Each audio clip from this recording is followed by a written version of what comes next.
Hey everybody, what's going on? Welcome to GNR Central, and we got some news for you guys today. So Slash gave an interview recently. He was promoting his Living the Dream tour, and he also talked a bit about Guns N' Roses once again.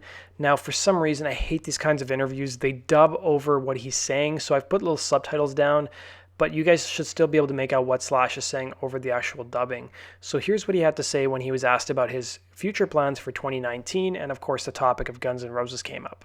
Pod ręką. You have a huge tour, this year. Przed tobą ogromna trasa koncertowa. Co jeszcze sobie zaplanowałeś na rok 2019? Trasa odbędzie się w lipcu i sierpniu. Po niej wracam do studia. Nagrywasz kolejny album z Milesem Kennedym? Pracuję nad tym, ale jest jeszcze Guns N' Roses. Zdradzisz nam coś? Więcej powiedzieć nie mogę. Jeszcze wrócimy do tematu. Musiałbym skłamać, bo nic nie wiem.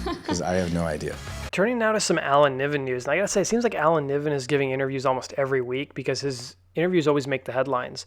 So according to his interview he did with Mitch Lafon on Rock Talk, he revealed interesting information about the band's possible upcoming album, which he really didn't seem too enthusiastic about. He said, well, it isn't so much my take, it's what Curly, who he refers to as Slash and who he's still friends with, said to me last time I saw him, which was when he came through Phoenix here just a few months ago.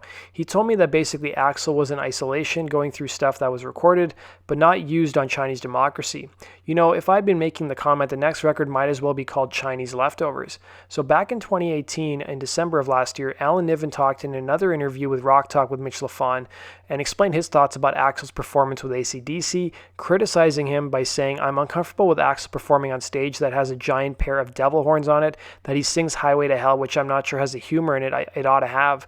I'm a great believer that you don't defend the devil. I believe that if you want to negatively and you want nastiness in your life, that it's your responsibility to either invite it into your life or expel it from your life. I think there's a difference between celebrating the devil and aspiring to be a free spirit and challenging evil over authoritarianism. He went on to say, and if it's just in play, it's stupid, and if it's not in play, then it's evil.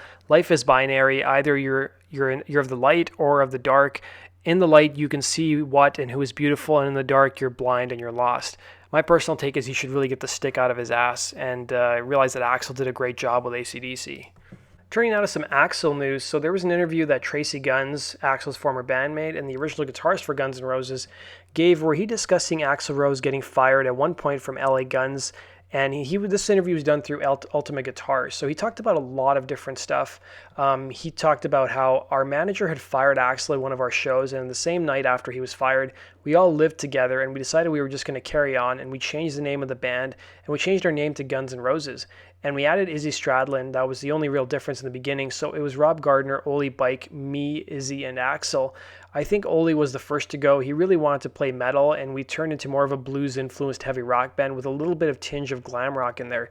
And he really didn't want to do that. He wanted to do something else. Unfortunately, he never found what he was looking for. And by the time I left Guns N' Roses in 1985 and started LA Guns, both bands were doing really well. Over time, he battled depression. Eventually, he drowned in a body of water in Denmark in the early 90s. I really loved the guy. He was a very serious guy, had a great sense of humor. He helped me with a lot of things, and he was about 10 years older than me, just a good guy. And then Rob Gardner was a great drummer, and his girlfriend gave him an ultimatum where we were in Guns N' Roses. It's either the band or me. So he left the band, and then she left him. So that didn't work out very well, really. And in the same interview, he revealed how he killed time in rehab. So the interviewer said, Slash, it is said that you like to play with blocks. And he said, funny, right? When I was at a rehabilitation clinic to get dry, I put Lego sets together as a kind of therapy. I was not prescribed that, but I did it to occupy myself. In the meantime, I only go buy Lego kits for my two boys so I can help you assemble them. And Slash gave a recent interview to a German publication where he talked a bit about his love of drawing and how he basically came up with the first Guns N' Roses logo. So here's what he was asked. Now it's all translated from Google Translate, so there's some, discrepancies or some stuff that doesn't really seem to jive. But they asked him, you also draw yourself. He said, but just for fun, I designed the first Guns N' Roses logo, all our flyers and my tattoos. Most of the time it was born out of necessity. It served my musical career, and now I draw only if I feel like scribbling a bit. I would never have imagined doing art to deny my life. It was just something that I knew how to do, and on the other hand, for a long time, I did not intend to become a musician, although music has always been part of my life. In the same interview, he also revealed what Google alert he gets every day in his inbox, and it probably will surprise you or may not. So he was asked, dinosaurs have always has always meant something to you. What fascinates you about these animals? He said certainly 70% of all boys love dinosaurs, but grow out of this phase. That just didn't happen with me, which probably has to do with the monster factor. I read all the books on dinosaurs that I got my hands on, drew dinosaurs, and studied everything that had to do with them. Basically, I've been in paleontology since I was 4 years old. I've set up Google Mesozoic animal alerts and keep track of Instagram as well. Turning now to some Steven Adler news. So you guys are probably wondering, what's Steven up to? Last we heard he was playing shows with his band Adler's Appetite. And he also revealed on social media that he's going to be interviewed for a new documentary about drums called Let There Be Drums.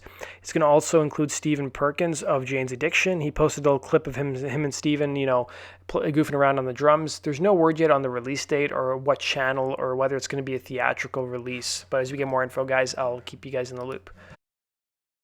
Turning now to some Matt Sorum news. So Matt Sorum was on Jonesy's Jukebox, which is a radio show that Steve Jones of the Sex Pistols hosts on 95 KLOS.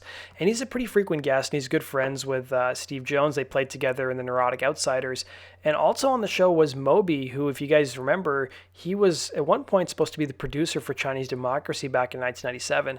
So they basically just hung out. They played some music on acoustic guitar, and they just shot the shit, basically. So it's about a 30-minute long interview. I thought they would talk a bit about Chinese democracy, but from whatever I could hear, I didn't hear any of it. But if you guys are interested in listening to it, you guys can just go search Jonesy's Jukebox and Moby and Matt Sorum, and you'll find it. Turning now to some Dizzy Reed news. Now, if you guys have been following Dizzy for the last year, he put out a new record called Rock and Roll Ain't Easy. And it looks like he's going to be releasing another record with Hookers and Blow. Although I guess Rock and Roll Ain't Easy wasn't necessarily a Hookers and Blow record, although he did tour with them and play some of those songs.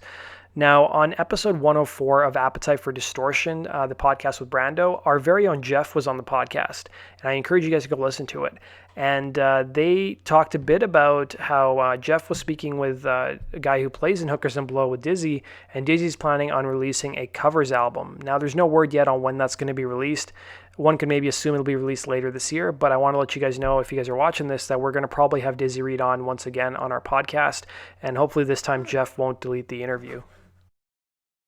We've also got birthday wishes to Melissa Reese. It turns out she's 34 years old, so she turned 34 at the beginning of March, and these are some posts from GNR's social media pages that were wishing her a happy birthday.